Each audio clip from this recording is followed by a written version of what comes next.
Ce phénomène intéressant à observer tout près de chez nous, en Suisse, l'impressionnante percée d'un candidat populiste à la veille de l'élection au Conseil d'État du canton de Genève. Au cours de cette campagne électorale, les frontaliers ont été régulièrement pointés du doigt par le MCG, un parti qui veut surfer sur la vague de son succès aux dernières élections législatives. Le reportage de Luc Laguin-Boucher et Luc Edrich. Eric Stoffer dans la rue, au contact de la population. C'est le seul candidat à vraiment mener campagne. Et je vous remercie de votre soutien et faites-nous de la pub. C'est maintenant que ça se passe. Il en impose le rythme et les thèmes.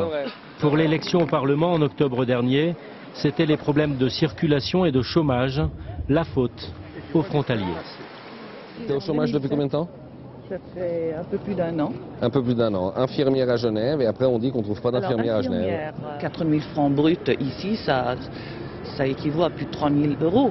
Or, le salaire d'une infirmière française, c'est 1 400 euros. Ce que nous déplorons, c'est que lorsqu'on a besoin d'une téléphoniste réceptionniste à l'État de Genève, on la fasse venir de Marseille ou de Bordeaux, alors que nous avons 16 000 chômeurs et 30 000 demandeurs d'emploi à Genève. Ça, c'est scandaleux. De l'autre côté de la frontière, à Annemasse, le discours du MCG ne passe pas. Le MCG a trouvé un bouc émissaire, les frontaliers. Ça ne résout rien, ça oppose, ça divise, et c'est choquant. Choquant, pas plus que le nouveau thème du MCG pour l'élection de demain à l'exécutif genevois. Après le chômage, l'insécurité, après les frontaliers, les dealers et les mendiants. J'ai voté pour vous, merci. Surtout pour les dealers. Absents de la rue, les candidats des partis traditionnels subissent la campagne d'Eric Stoffer. Ces gens sont enfermés aujourd'hui dans une tour d'ivoire, ils sont autistes par rapport aux revendications de la population, par rapport aux préoccupations quotidiennes des gens à Genève. Le mouvement citoyen genevois, le MCG, ne s'adresse pas à la Genève d'en haut, à celle des fonctionnaires internationaux et des banquiers.